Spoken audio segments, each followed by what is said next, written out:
Sarah Mitchell's alarm screamed at 5:30 a.m. on a Thursday morning in Phoenix, Arizona. She slapped it silent and groaned, already dreading another day of AP chemistry, volleyball practice, and her evening shift at Rico's diner where she'd smell like grease and onions until midnight. At 16, Sarah's life felt like a hamster wheel: school, sports, work, repeat. Nothing special, nothing exciting. Just another teenage girl trying to survive high school and save money for a car she probably wouldn't get until college. "Sarah, breakfast." Her mother Diana called from downstairs, her voice cutting through the morning silence like a knife. Sarah dragged herself out of bed, pulling on jeans and her worn Phoenix Suns hoodie. In the kitchen, her father sat at the table in his crisp United Airways captain's uniform, sipping coffee and reading something on his tablet. Captain James Mitchell had been flying commercial jets for 22 years, and Sarah had grown up watching him leave for trips to New York, Los Angeles, Miami, and everywhere in between. She'd heard his stories 1,000 times: turbulence over the Rockies, emergency landings in thunderstorms, drunk passengers, crying bobbies, delayed flights. Honestly, flying sounded boring to her. "Happy birthday, sweetheart," her father said, looking up with that smile that crinkled the corners of his eyes.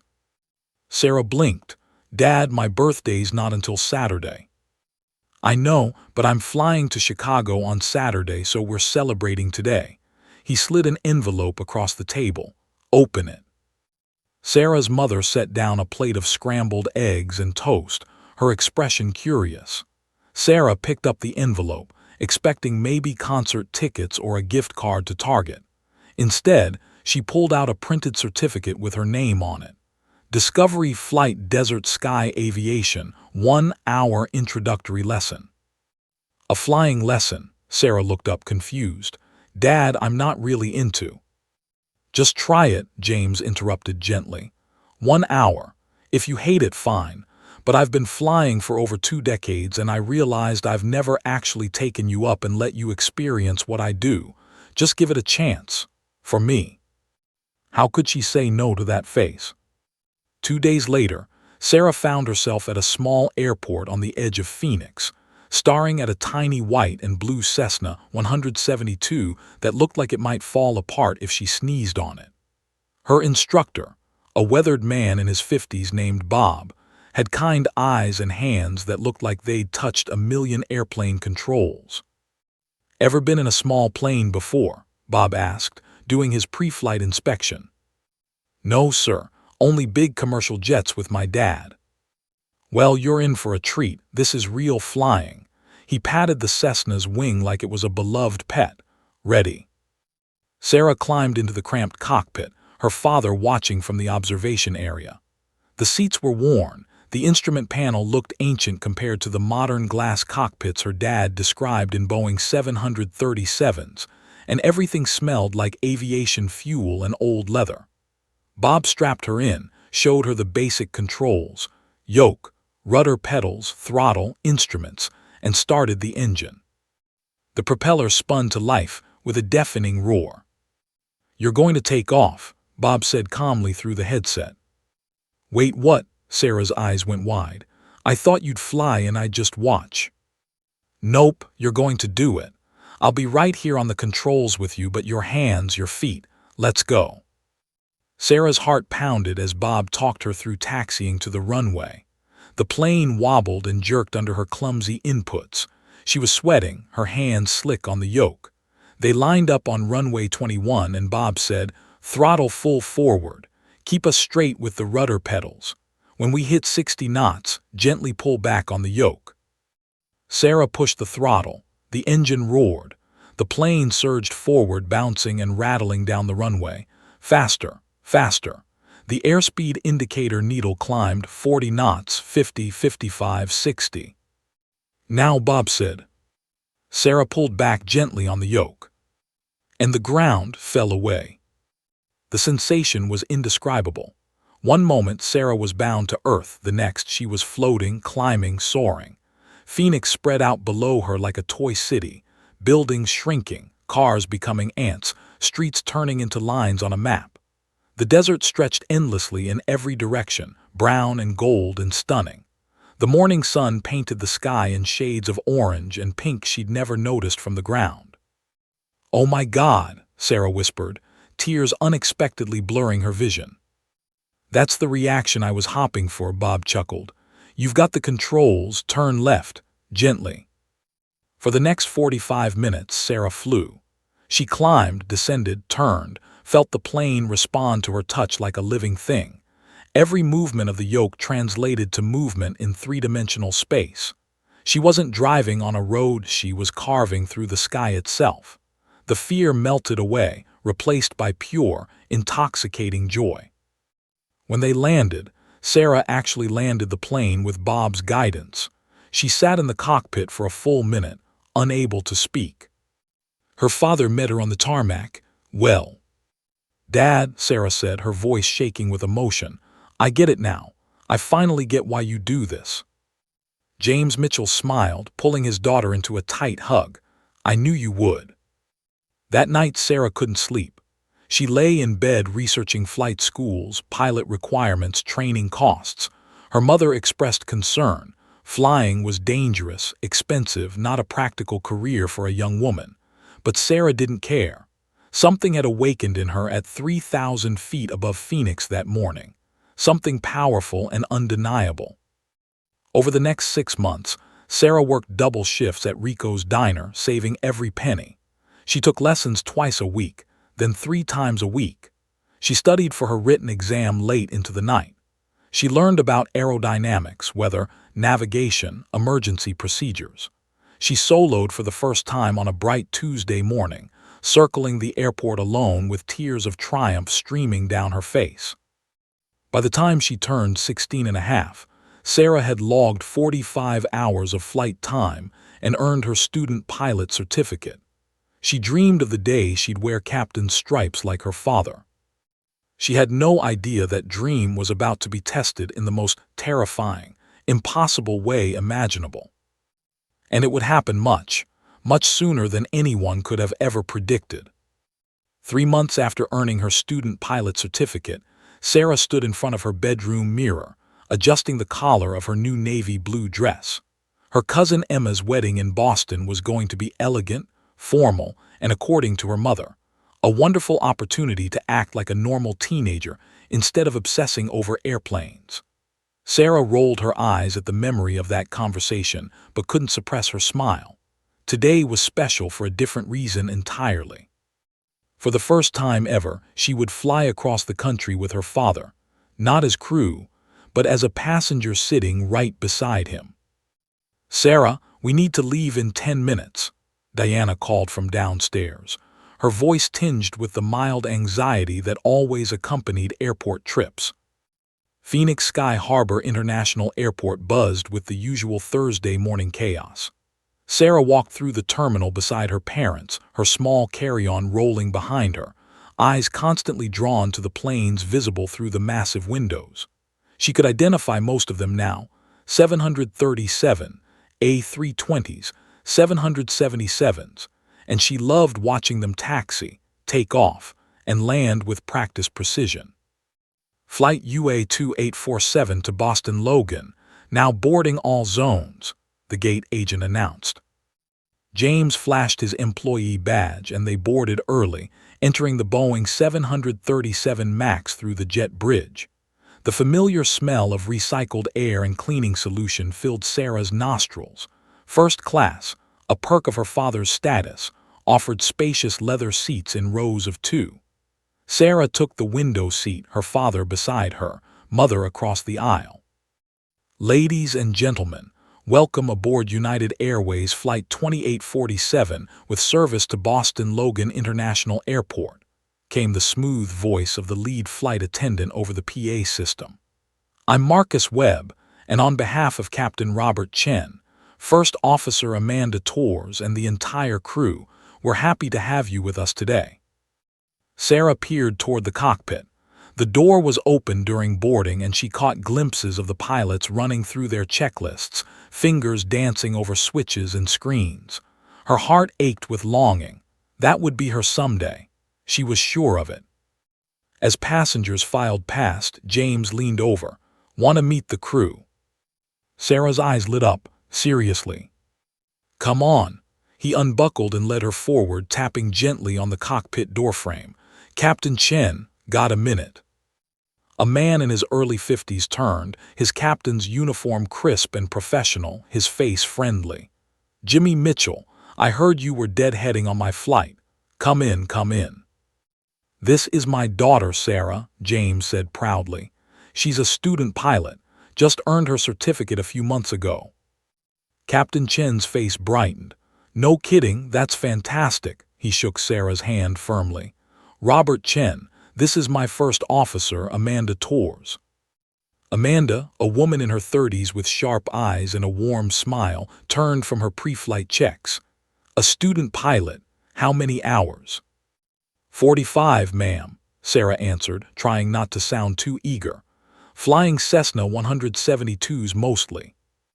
"That's where we all start," Amanda said.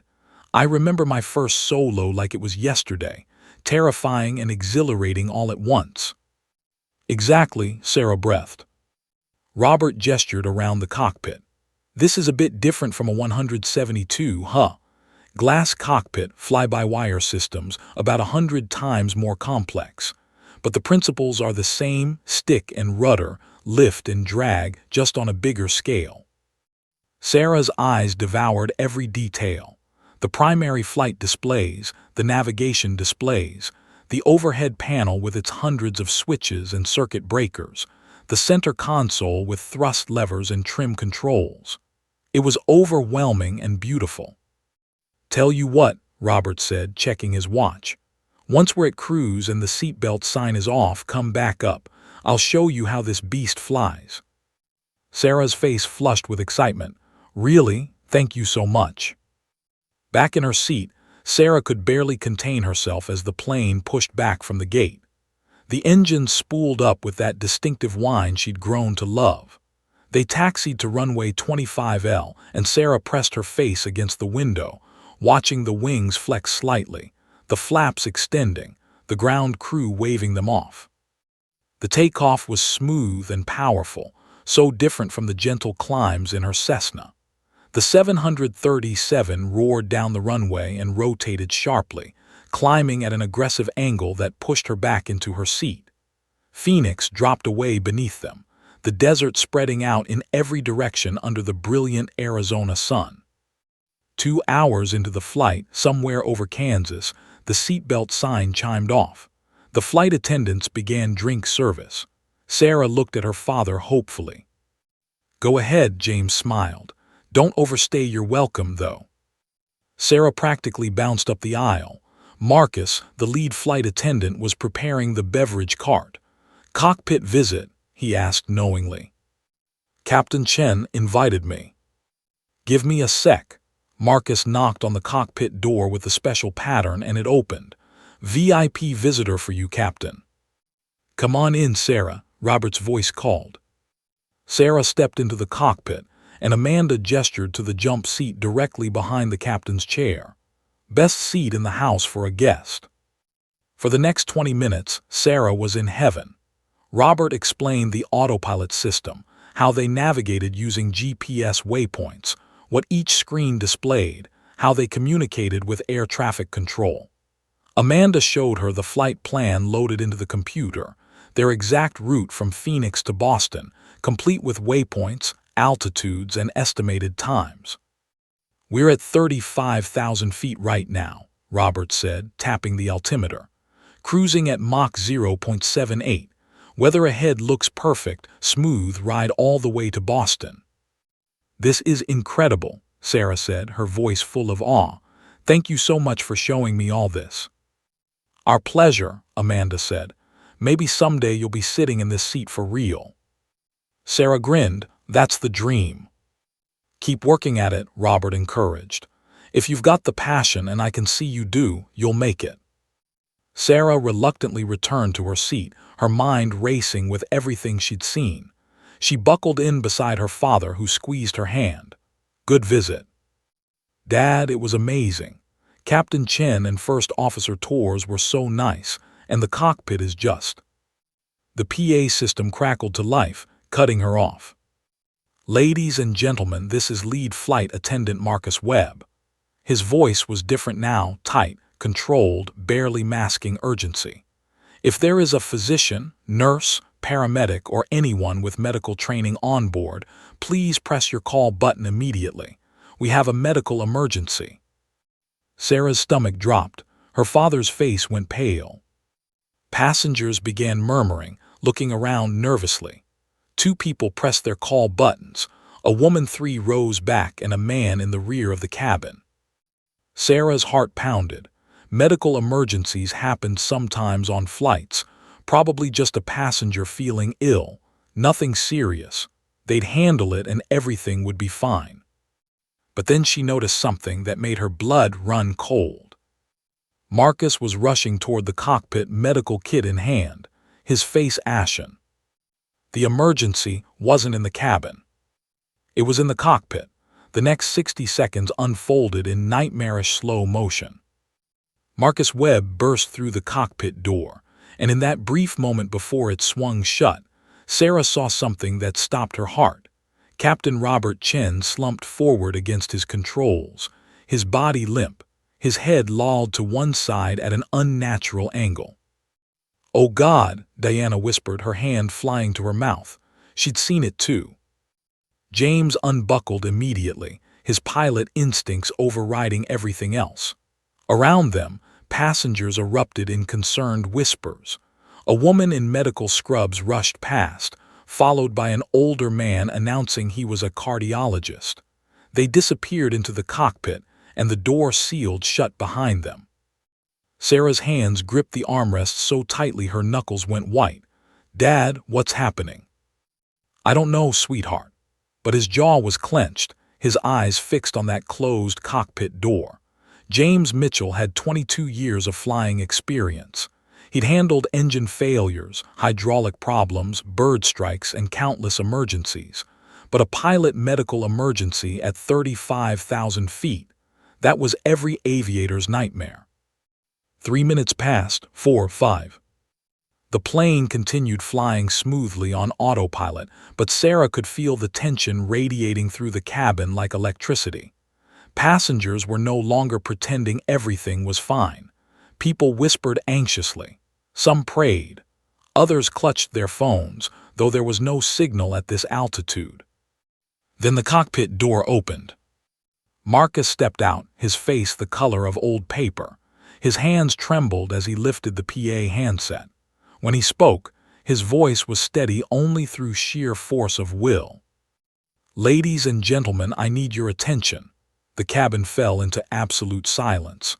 "I need to know if there is a pilot on board this aircraft.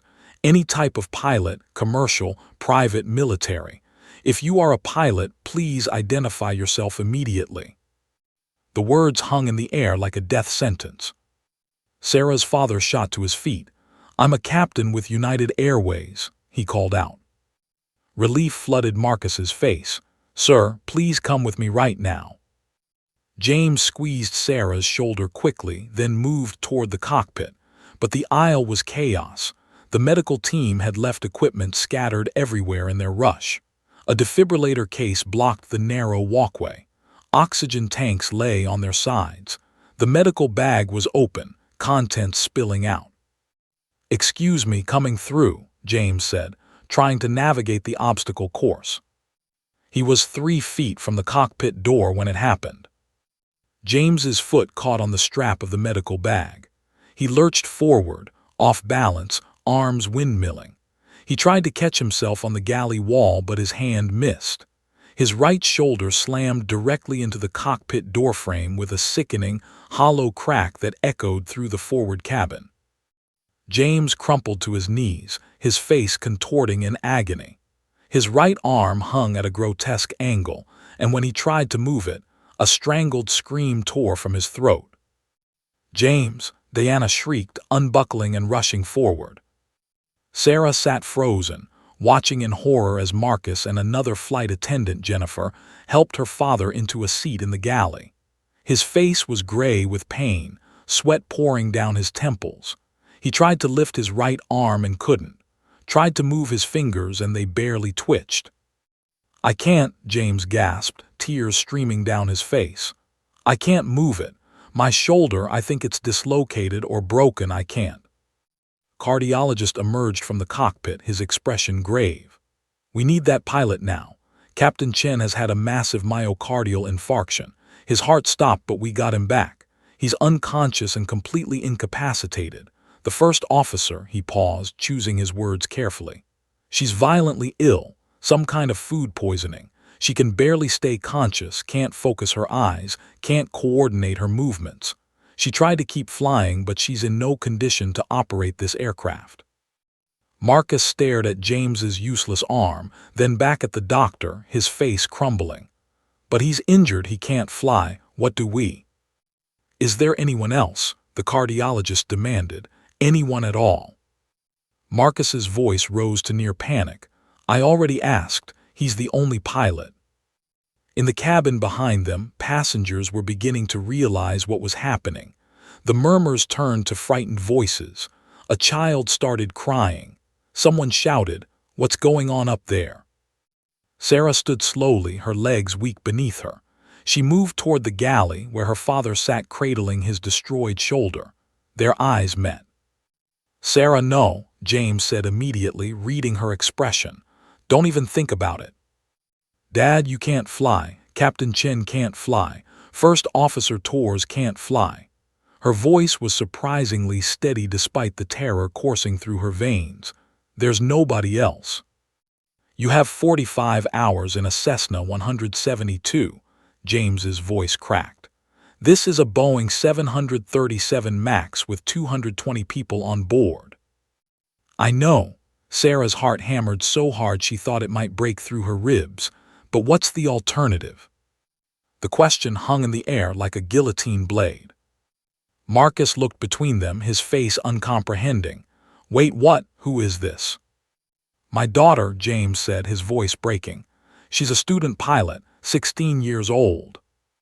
16, Marcus's eyes went wide. "She's a child." "She's the only option we have," James roared, then immediately winced at the pain the outburst caused. More quietly, desperately, "Sarah, baby, you're not ready for this. Nobody would be ready for this." Sarah knelt beside her father, taking his left hand in both of hers.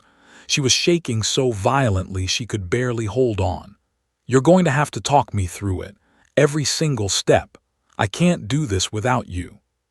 "Sarah." "Dad." She looked into his eyes, and in that moment she wasn't his little girl anymore.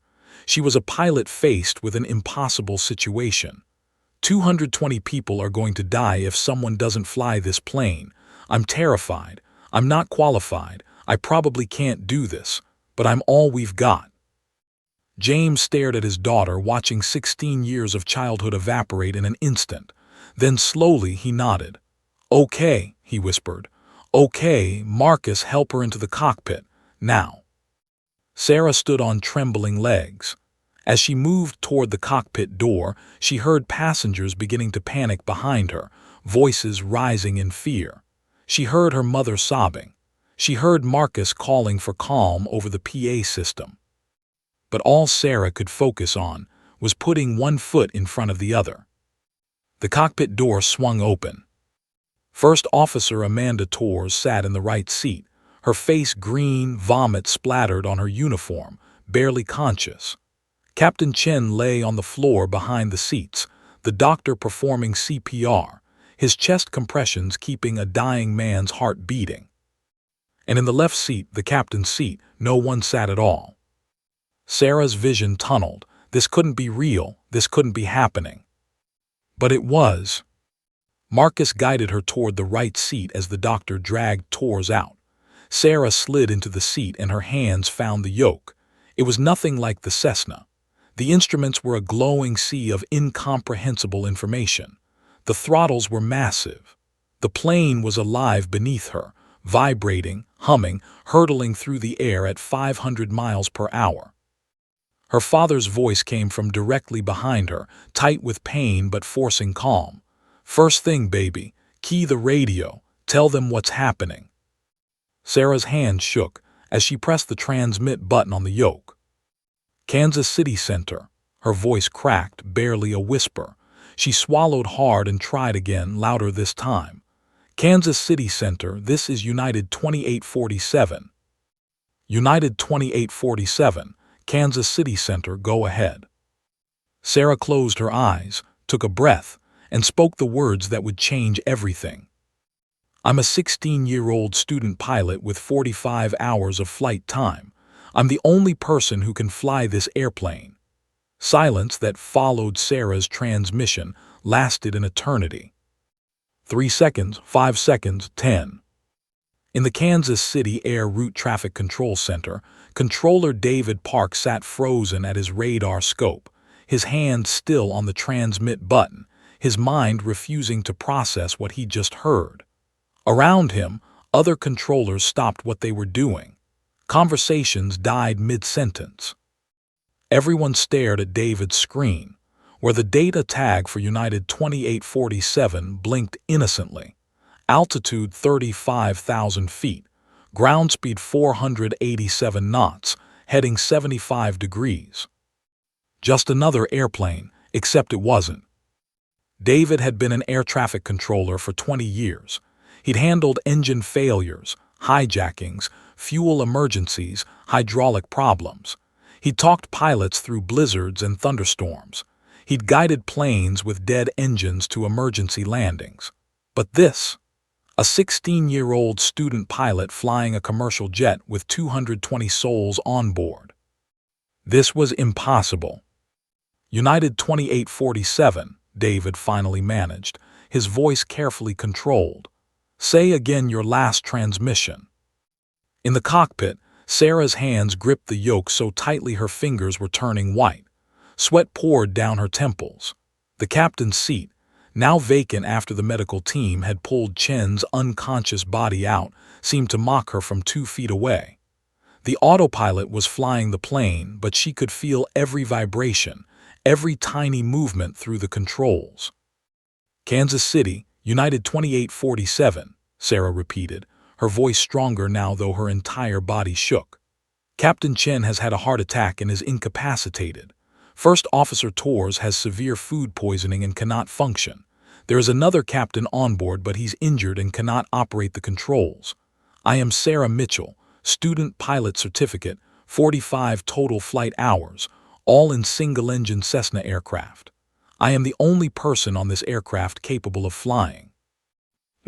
Behind her, her father James sat in the jump seat, his face pale gray with pain, his right arm cradled against his chest. You're doing good, Sarah. Stay calm. Just listen to everything they tell you.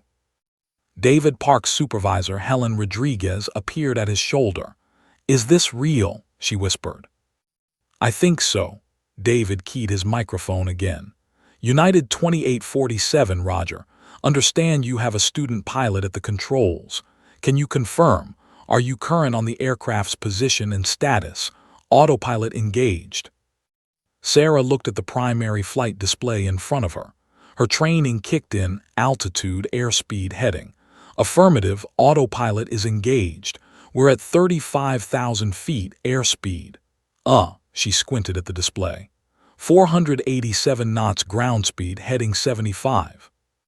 That's correct, James said quietly from behind. You're reading it right. United 2847, excellent, David said, forcing confidence into his voice while his mind raced. You are doing exactly right. The autopilot is flying the airplane right now. You don't need to touch anything. Do you understand? Yes, sir. Good. Now, I need you to tell me. Do you have anyone there who can help talk you through the aircraft systems? My father is here. Captain James Mitchell, United Airways. Sarah's voice wavered. His shoulder is badly injured. He can't use his right arm, but he can talk me through things. In the back of the cockpit, squeezed against the rear wall, Marcus Webb stood with his hand over his mouth, tears streaming down his face. This couldn't be happening. This couldn't be real. Behind him, through the open cockpit door, he could see passengers craning their necks, trying to see what was happening. Some were praying. Others were crying. Many had their phones out, recording, though none had signal to send anything yet. David's supervisor was already on another line, calling the FAA emergency response team. Within seconds, the crisis would ripple outward, to the FAA administrator, to United Airways headquarters, to the National Transportation Safety Board, to the White House Situation Room. But right now, in this moment, it was just David Park and a terrified 16-year-old girl trying not to die. United 2847, okay, here's what's going to happen, David said, pulling up reference materials on his second screen. We are going to assemble the best team of experts available to help you. We're going to get you on the ground safely. But I need you to stay calm and listen very carefully to every instruction. Can you do that? Yes, sir, Sarah said, though her voice trembled. Good girl. Now, what is your fuel status? Sarah looked at the fuel gauges on the center panel. Numbers glowed back at her in pounds. It says 18,500 on the left tank and 18,200 on the right tank. Behind her, James spoke up, his voice strained with pain. That's pounds of fuel, Sarah. This plane burns about 5,000 pounds per hour. We've got about 3.5 hours of fuel remaining. Sarah relayed the information. Roger that, David said. Plenty of fuel. Now I want you to just sit there and breathe. Don't touch anything unless we tell you to. The autopilot has got the plane. You're doing perfect. But Sarah didn't feel perfect. She felt like she was drowning. The instrument panel swam before her eyes, dozens of screens, hundreds of buttons, switches, levers. She recognized maybe 10% of what she was looking at. The Boeing 737 was infinitely more complex than the simple Cessna 172 she trained in. Different speeds, different procedures, different everything. A new voice came over the radio, female, warm but professional. United 2847, this is Captain Susan Rodriguez. I'm a retired United Airways pilot with 30 years on the Boeing 737. I've been patched into your frequency, and I'm going to help you through this. Can you hear me clearly? Yes, ma'am, Sarah said, and something about Susan's voice, calm, confident, experienced, made her feel fractionally less terrified. Excellent, Sarah, I want you to know something. What you're feeling right now, that fear, that panic, every pilot has felt that at some point. I've felt it. Your father has felt it, but you know what? You've been trained, you know how to fly. A 737 is bigger and faster than a Cessna, but the principles are exactly the same. Stick and rudder, pitch and power. You can do this. Sarah's eyes filled with tears. I'm so scared. I know, honey, that's okay. Fear keeps you sharp. But listen to me, you are not alone. I am going to be on this frequency with you every single second until you're on the ground. Your father is right there behind you. Air traffic control is watching you on radar. You have an entire team of people whose only job right now is to get you home safely. Do you believe me? Sarah took a shaky breath. Yes, ma'am. Good. Now let's talk about what we need to do. We need to find you an airport, a good one with long runways and excellent emergency response. Then we're going to set up for an approach and you're going to land this airplane. But we're going to take it one step at a time. Nothing rushed. Nothing scary, just step by step. Okay. Okay. Behind Sarah, her father spoke quietly. Susan Rodriguez, I know her. She trained me on the 737 back in 2003. If anyone can talk you through this, Sarah, it's her. Trust her voice. Sarah nodded, wiping her eyes with the back of her hand. On the center console, she noticed the radio panel had multiple frequencies. Captain Rodriguez, should I be on a different frequency? There's a lot of numbers here. No, honey, stay right where you are. Kansas City Center has you and they're coordinating everything. You just focus on listening to us. David Park's voice came back. United 2847, we're looking at airports. Current position is about 150 miles east of Wichita, Kansas. We're evaluating options and we'll have a plan for you shortly. How are you feeling? Any problems with the aircraft? Sarah scanned the instruments. Everything looked normal, Green indicators, systems online, no red warnings. Everything looks okay, I think. The plane feels stable. Perfect. That's exactly what we want to hear.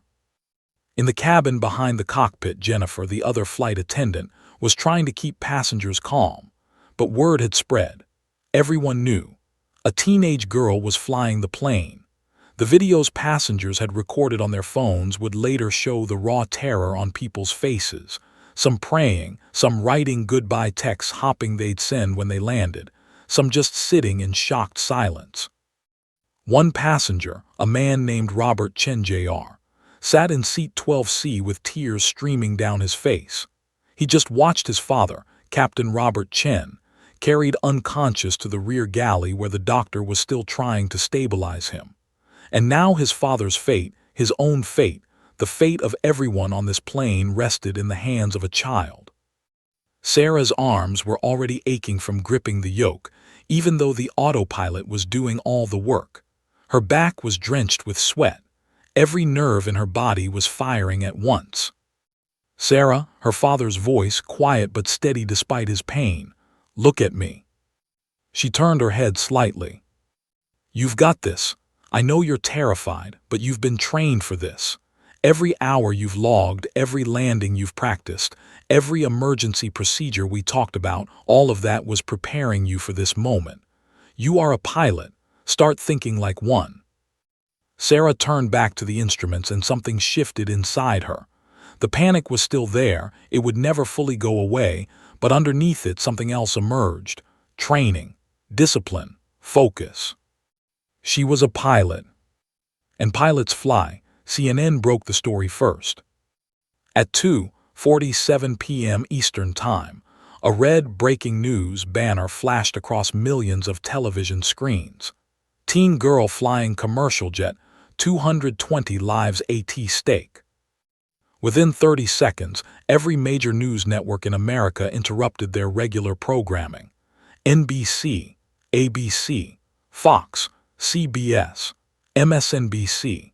They all cut to the same story, the same impossible nightmare unfolding at 35,000 feet over the American heartland.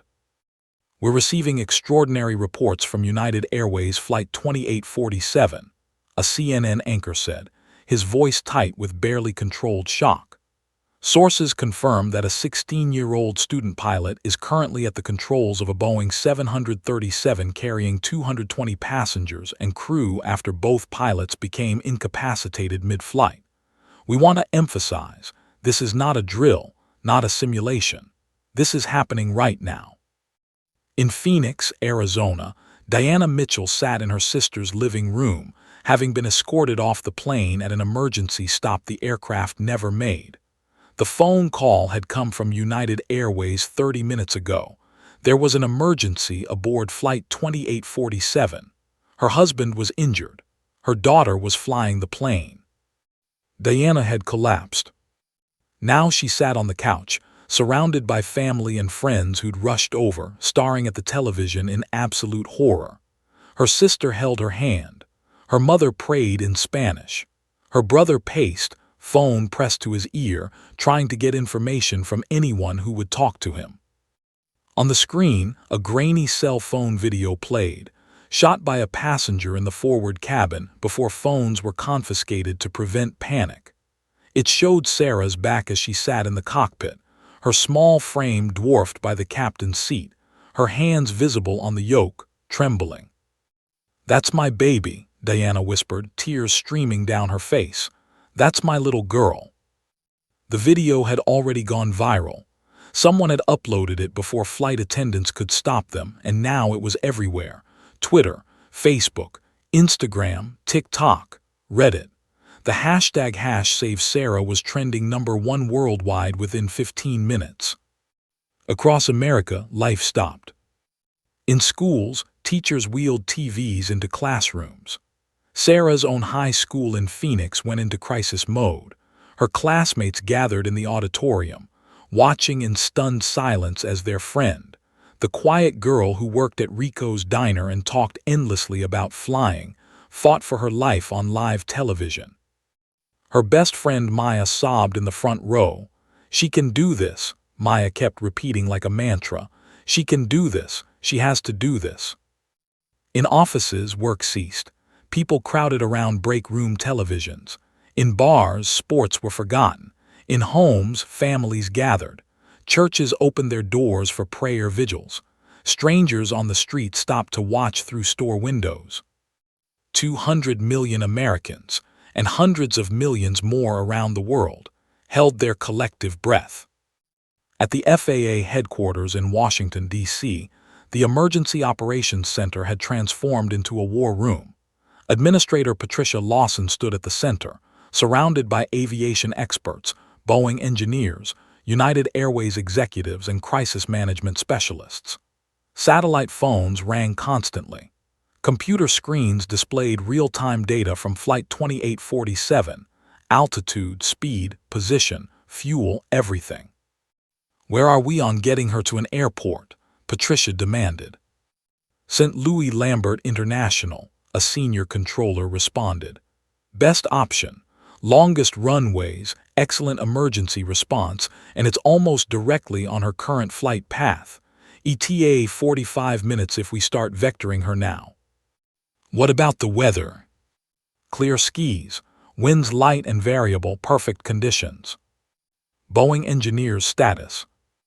A man in a Boeing polo shirt stepped forward. "We've pulled every 737 expert we have. We've got a simulator set up in Seattle with the exact configuration of that aircraft. We're running approach scenarios now, trying to develop the simplest possible procedure for someone with her limited experience." Patricia turned to the video feed from Kansas City Center, where David Park's face filled the screen. "David, how's she doing?" "Holding together," David said. "Captain Rodriguez has been talking to her constantly. The girl's terrified, but she's listening, she's following instructions. Her injured father is in the cockpit coaching her. She's got support." Fuel status. 3 hours, 10 minutes remaining at current consumption. That gives us a comfortable window. Patricia nodded grimly. "Okay, execute the St. Louis plan. Clear that airport completely. Get every emergency vehicle they have on standby. And somebody get me the president on the line, he's going to want to know about this." Aboard Flight 2847, the atmosphere had shifted from panic to something else. A strange, tense unity born of shared crisis. Marcus Webb and Jennifer had finally managed to restore some semblance of order in the cabin. They'd collected most of the phones, though some passengers had already sent messages. They'd explained the situation honestly. There was no point in lying. A young woman was flying the plane. She was trained. She had help. They were going to be okay. Some passengers believed it, others didn't. In seat 24B, a woman named Patricia Gomez held her 6-year-old daughter close, whispering that everything would be fine even as her own heart hammered with terror. In seat 15F, a businessman named Michael Torres rewrote his will on a cocktail napkin, just in case. In seat 8A, an elderly couple who'd been married for 53 years held hands in silence, having already lived full lives and accepting whatever came next. But in seat 12C, Robert Chen Jr. sat with his head in his hands, his father's unconscious body lying in the rear galley, his entire world balanced on the edge of a knife.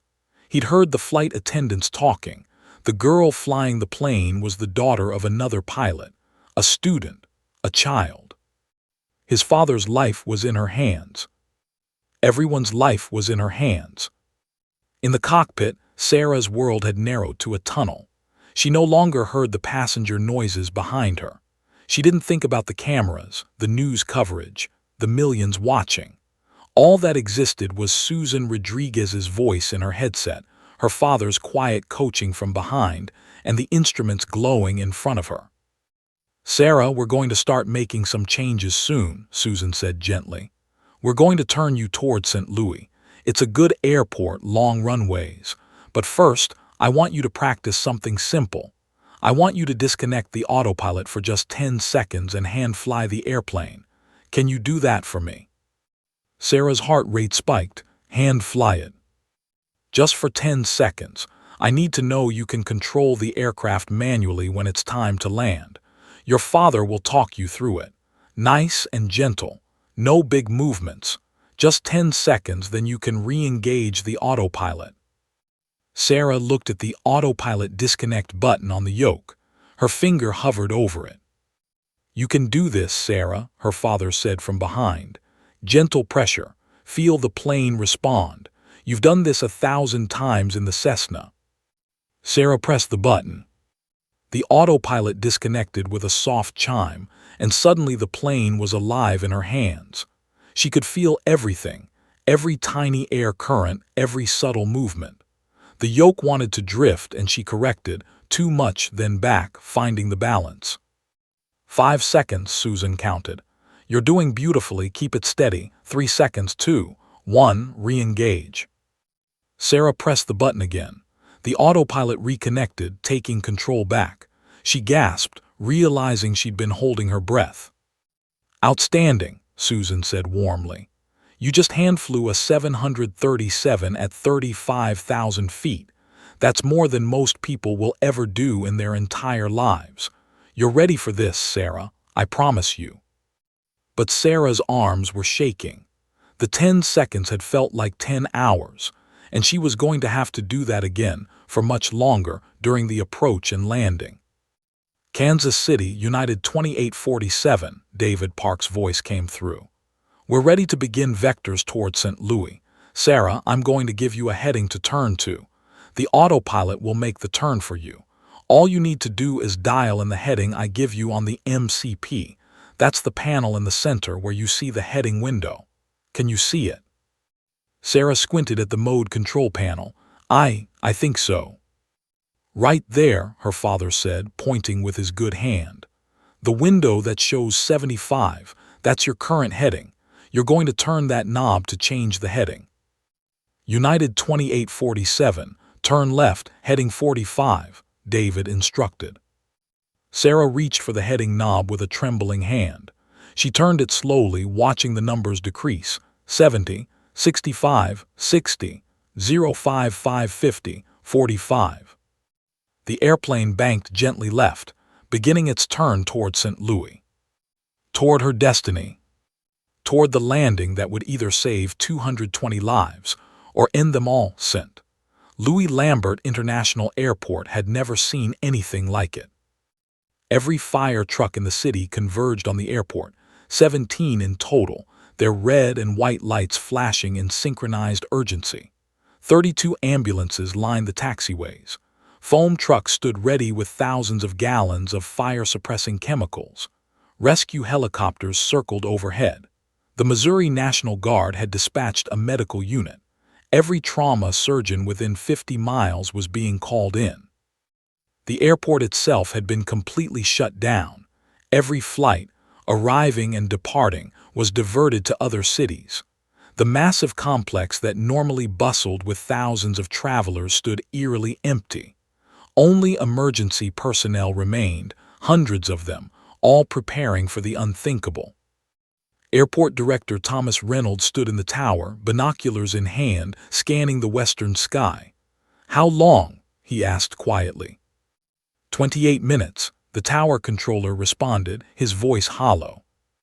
28 minutes, until a 16-year-old girl would attempt to land a 174,000-pound commercial airliner carrying 220 souls, or die trying. Aboard Flight 2847, the cabin had fallen into an unnatural quiet. Most passengers sat in stunned silence, some praying, others crying softly. The flight attendants had stopped trying to maintain normalcy.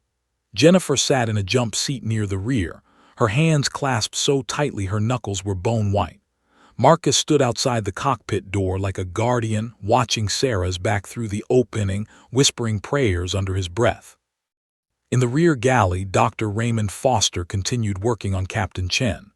The veteran pilot's heartbeat had stabilized, but he remained deeply unconscious, his face gray, his breathing shallow. First Officer Amanda Torres lay on the floor beside him, an IV in her arm, barely coherent but alive. Both their fates, like everyone else's, now rested with the teenager in the cockpit. "Sarah," Susan Rodriguez's voice came through the headset, calm and steady as always. "We're going to start preparing for the approach. I need you to understand something important. You don't have to do this perfectly. You just have to do it well enough. Do you understand the difference?" Sarah's throat was so dry she could barely speak.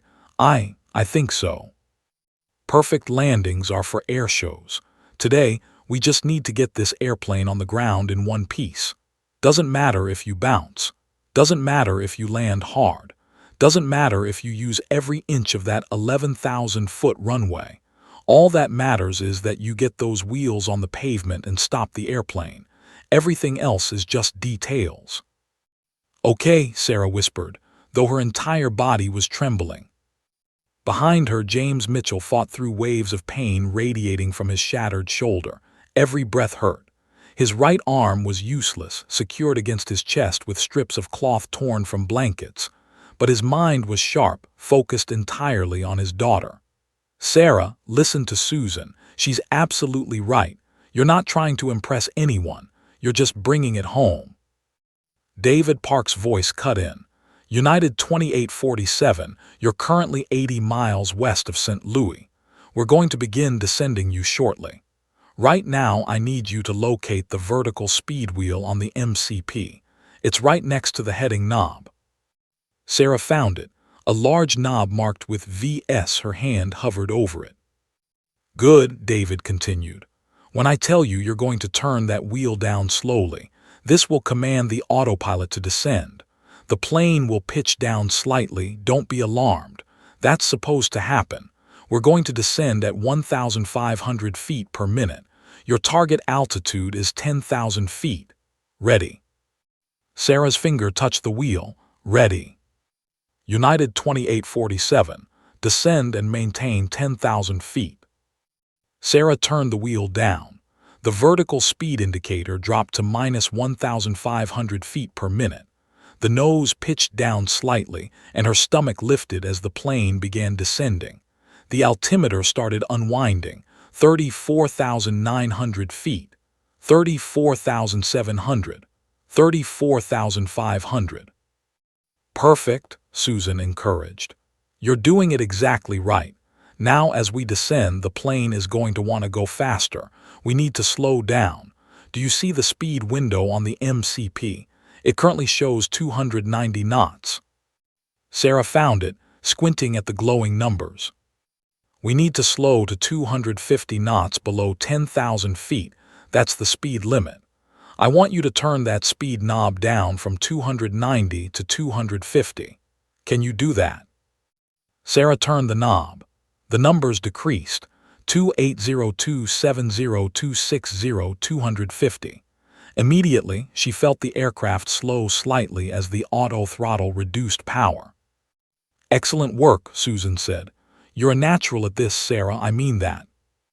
But Sarah didn't feel like a natural. She felt like a fraud, a child playing with controls she barely understood, seconds away from making a catastrophic mistake. Sweat poured down her face, stinging her eyes. Her hands ached from gripping the yoke even though the autopilot was doing the flying. The descent continued, through 30,000 feet, through 25,000, through 20,000. St. Louis grew larger in the windscreen, a sprawling city of buildings and highways, the Mississippi River cutting through it like a silver snake. "Sarah," her father said quietly from behind, "I need you to start thinking about the landing sequence. Susan's going to walk you through it step by step, but I want you to visualize it first. Close your eyes if you need to." Sarah closed her eyes briefly, though it felt terrifying to not watch the instruments even for a second. "The approach will be stabilized," James continued, his voice tight with pain but steady with experience. "Susan will help you configure the aircraft, extend flaps, lower gear, slow down. The autopilot will fly you most of the way down. But at about 500 feet above the ground, you're going to have to disconnect the autopilot and hand-fly the landing. It'll be just like your Cessna, flare at the right moment, ease back on the yoke, let the mains touch down first, then the nose. Can you see it?" Sarah nodded, eyes still closed, trying to visualize. But all she could see was fire and wreckage, failure and death. "Look at me," James commanded. Sarah opened her eyes and turned her head. Her father's face was pale, streaked with sweat, but his eyes burned with intensity. "You are going to do this, not because you're perfect, not because you're experienced, but because you're a Mitchell and Mitchells don't quit. Ever. Do you hear me?" Tears streamed down Sarah's face. "I'm so scared, Dad." "I know, baby, but you're also the bravest person I've ever known, and in about 20 minutes you're going to prove it to the whole world." Through 15,000 feet now, then 12,000, then 10,000.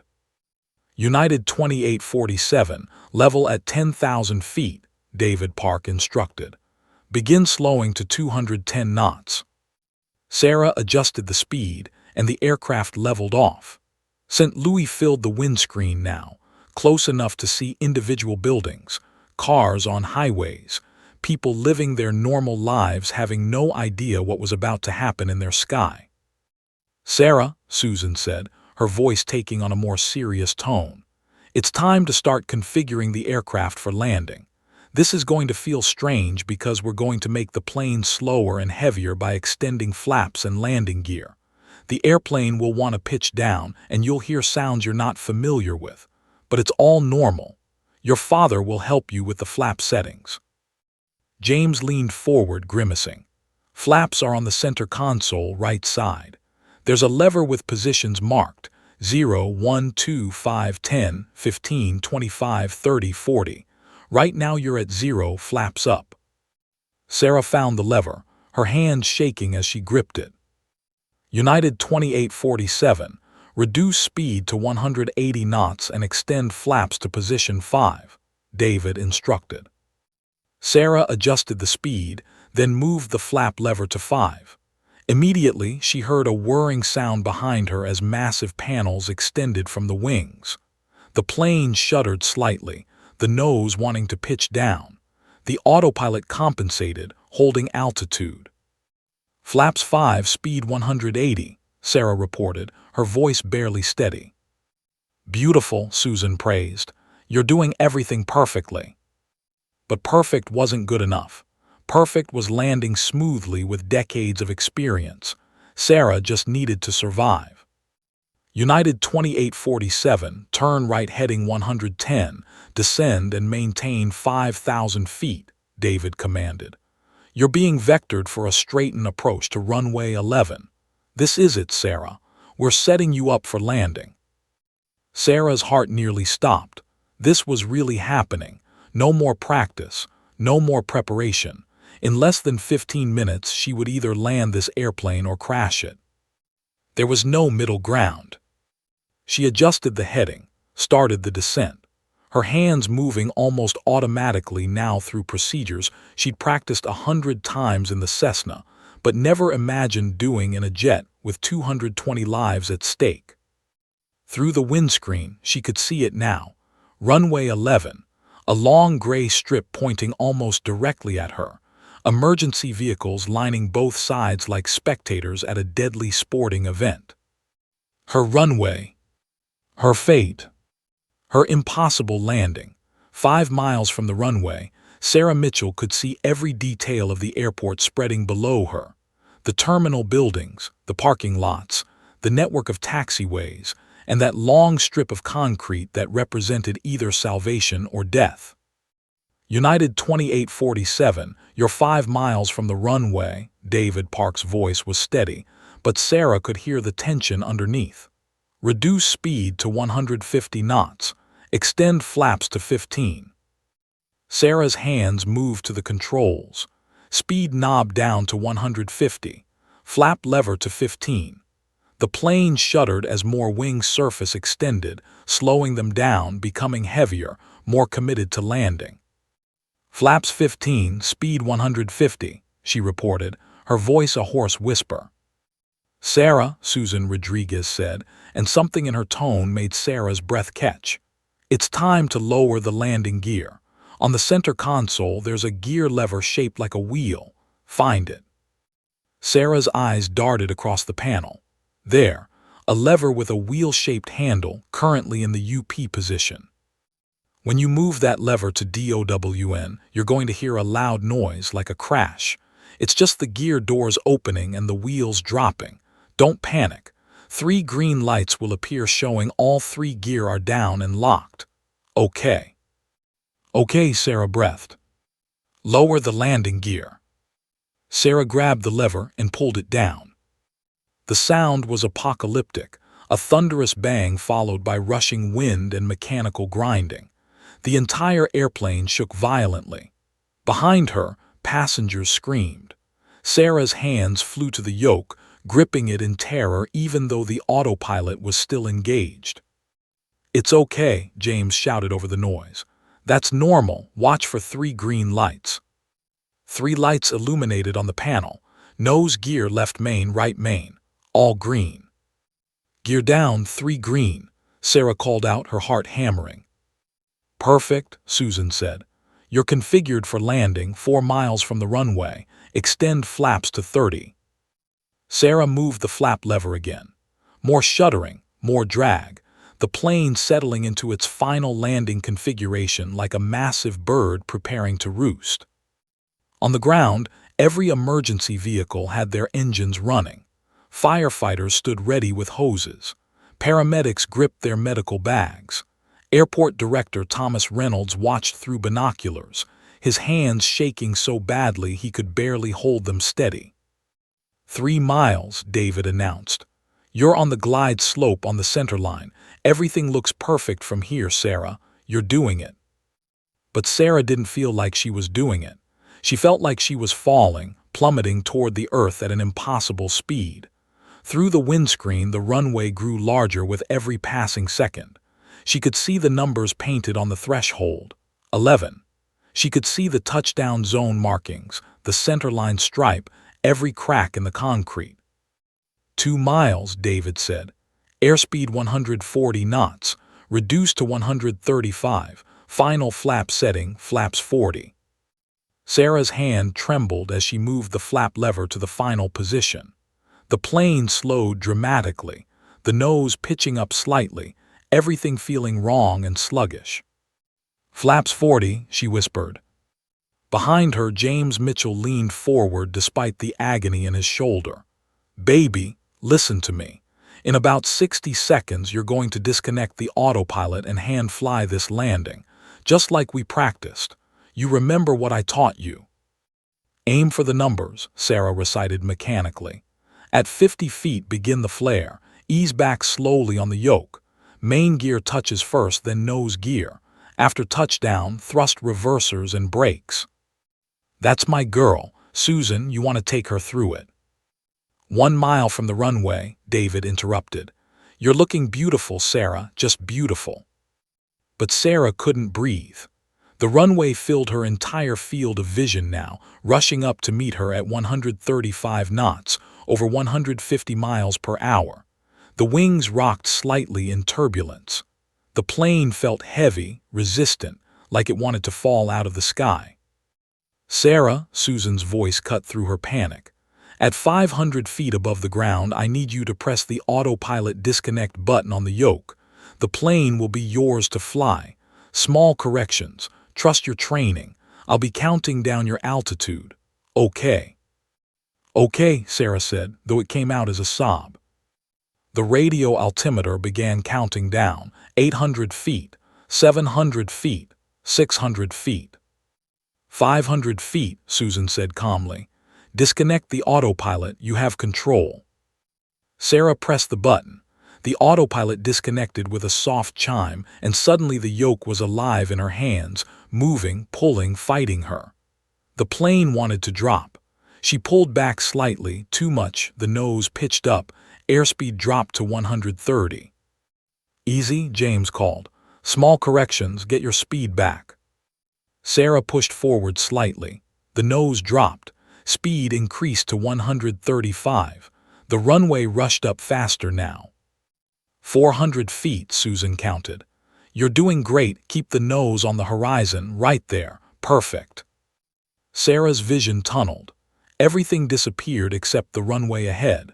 Her hands made tiny corrections, left, right, back, forward, feeling the plane respond like a living creature. 300 feet, watch your airspeed. 135 knots, good. A gust of wind rocked the wings. Sarah corrected, overcorrected, centered. Sweat poured into her eyes, blurring everything. 200 feet, you're on centerline, keep it coming. The ground rushed up impossibly fast. She could see individual lights, painted lines, rescue vehicles with people standing beside them watching her descent. 100 feet, start thinking about your flare. James's voice, tight with emotion. You've got this, Sarah, just like the Cessna. 50 feet, Susan called. Begin your flare, ease back on the yoke, gently. Sarah pulled back, feeling the nose lift, the descent rate slow. But the runway was right there, 10 feet below, 5 feet. Ease back more, keep pulling. The main landing gear kissed the concrete, not gently but hard, a jarring impact that rattled Sarah's teeth. The plane bounced, leaping back into the air 15 feet. No, Sarah screamed. It's okay, James shouted. Let it settle, don't fight it. The plane fell again, slamming down harder this time. The tires shrieked. The entire aircraft shook violently, but they were down. The nose gear dropped with another crash. Thrust reversers, Susan commanded. Pull the levers back over the gate. Sarah grabbed the thrust levers, pulled them up and back. The engines roared in reverse, massive cones directing thrust forward. The deceleration pressed her forward against her seatbelt. Brakes, James called. Top of the rudder pedals, push. Sarah pushed her feet down. The brakes engaged. The plane decelerated harder, everything vibrating, shaking, groaning. 80 knots, 60 knots, 40 knots. They were slowing, still on the runway, still rolling straight. 20 knots, 10 knots.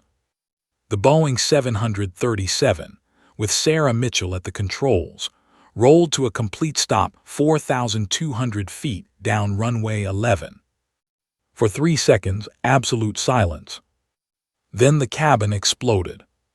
Passengers screamed, cried, applauded, prayed, thanked God. Strangers embraced. People collapsed in their seats sobbing. Marcus burst into tears where he stood. Jennifer dropped to her knees. United 2847, David Park's voice cracked completely, tears streaming down his face in the control tower. Welcome to St. Louis. You did it. You actually did it. Sarah sat frozen, hands still gripping the yoke, unable to move, unable to process that she was alive, that everyone was alive, that she'd actually landed the plane. Behind her, James Mitchell leaned forward with his good arm and wrapped it around his daughter's shoulders, pulling her close despite the pain, his own tears falling freely.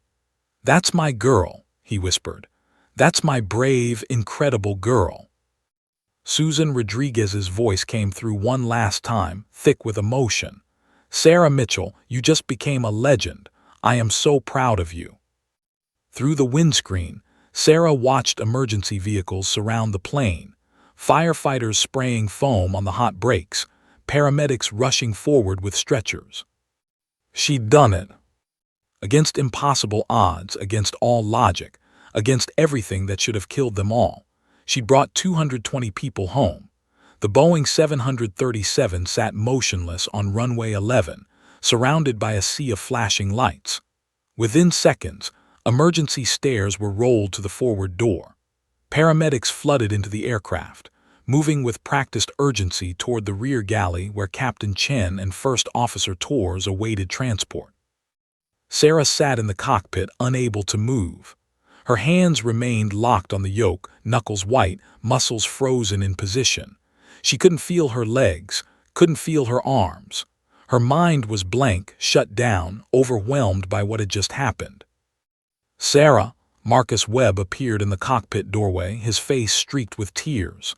"Honey, we need to get you out of that seat. The paramedics want to check you over."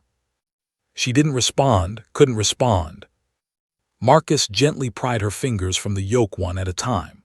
Behind her, Paramedics were carefully helping James Mitchell out of the jump seat, supporting his injured shoulder, guiding him toward a stretcher. He looked back at his daughter and their eyes met, a moment of pure understanding passing between father and daughter. "I love you," James mouthed before disappearing through the door. Two paramedics helped Sarah stand. Her legs buckled immediately and they caught her, supporting her weight as they guided her out of the cockpit. As she emerged into the cabin, every single passenger stood and erupted into thunderous applause. They were crying, clapping, reaching out to touch her as she passed. An elderly woman grabbed Sarah's hand and kissed it, whispering, "God bless you, child." A businessman pressed $100 bill into her palm. A mother held up her baby for Sarah to see, as if to say, "You saved her life." Sarah barely registered any of it. She was in shock, moving through a dream, disconnected from reality. Outside, the warm St. Louis afternoon hit her like a physical force. News helicopters circled overhead, their cameras broadcasting live footage to the world. Beyond the emergency vehicles, she could see hundreds of airport workers and first responders lined up, all applauding, many crying. As Sarah descended the stairs, her legs gave out completely. She collapsed, and two paramedics caught her, lowering her onto a stretcher. As they wheeled her toward an ambulance, she turned her head and saw Captain Chen being loaded into another ambulance, oxygen mask over his face, but his eyes were open. He was alive. The last thing Sarah saw before the ambulance doors closed was the Boeing 737 sitting on the runway, bathed in foam and emergency lights. Every one of its 220 passengers alive because of what she'd done. Then everything went black. Sarah woke in a hospital room, fluorescent lights too bright, machines beeping softly. Her mother sat beside the bed, holding her hand, and when Diana saw her daughter's eyes open, she broke down completely. "Mom," Sarah's voice was hoarse. "Oh baby, oh my baby." Diana pressed kisses to Sarah's forehead, her tears falling onto her daughter's face. "You're okay, you're safe, everyone's safe." The next hours blurred together. Doctors checking her vital signs. She was physically fine, just exhausted and dehydrated. Her father being wheeled in from surgery, his shoulder repaired, smiling through his pain medication. News that Captain Chen would make a full recovery after emergency cardiac surgery. First Officer Torres already discharged, weak but healthy. And then the media storm hit. Every news outlet in the world wanted Sarah's story. Her hospital room phone rang constantly. Security had to be posted outside to keep reporters away. Her face was on every magazine cover, every news website, every social media platform. "Miracle Girl" read one headline. "Teen Hero SAVES 220 Lives" proclaimed another. 3 days later, Sarah gave her first interview from the hospital, her parents beside her. The reporter, a kind woman from CNN, asked the question everyone wanted answered. "How did you do it? How did a 16-year-old girl land a commercial airliner?" Sarah thought for a long moment before answering. "I didn't do it alone. I had my dad coaching me, Captain Rodriguez talking me through everything, the air traffic controllers watching over me. I just listened, and I remembered my training." She paused, tears filling her eyes. "But honestly, I was terrified every single second. I still can't believe we didn't crash." "Do you feel like a hero?" "No," Sarah said immediately. "I feel like the luckiest person alive, and I feel grateful to everyone who helped me. They're the real heroes." The honors came quickly. The governor of Missouri presented her with the state's highest civilian award. The FAA issued a special commendation.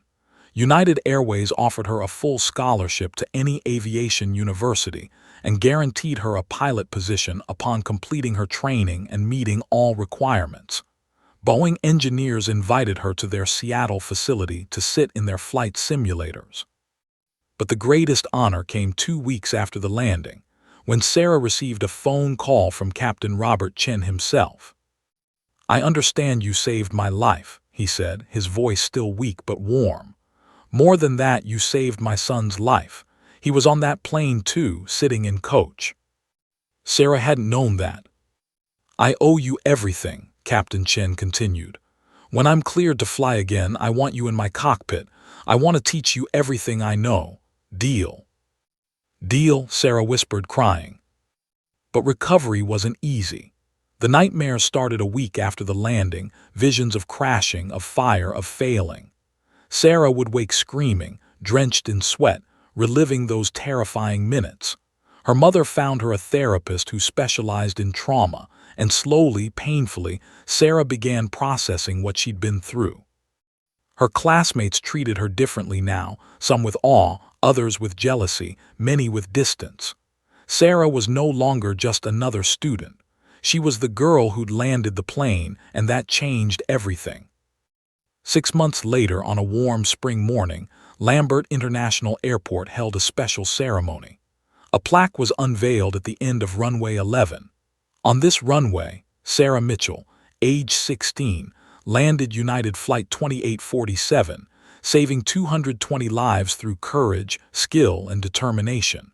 May her bravery inspire all who pass this way. Sarah stood before the gathered crowd, hundreds of people, including many of the passengers whose lives she'd saved. Robert Chen Jr. was there with his father, both healthy and smiling. Marcus and Jennifer, the flight attendants. David Park, the controller. Susan Rodriguez, the retired captain.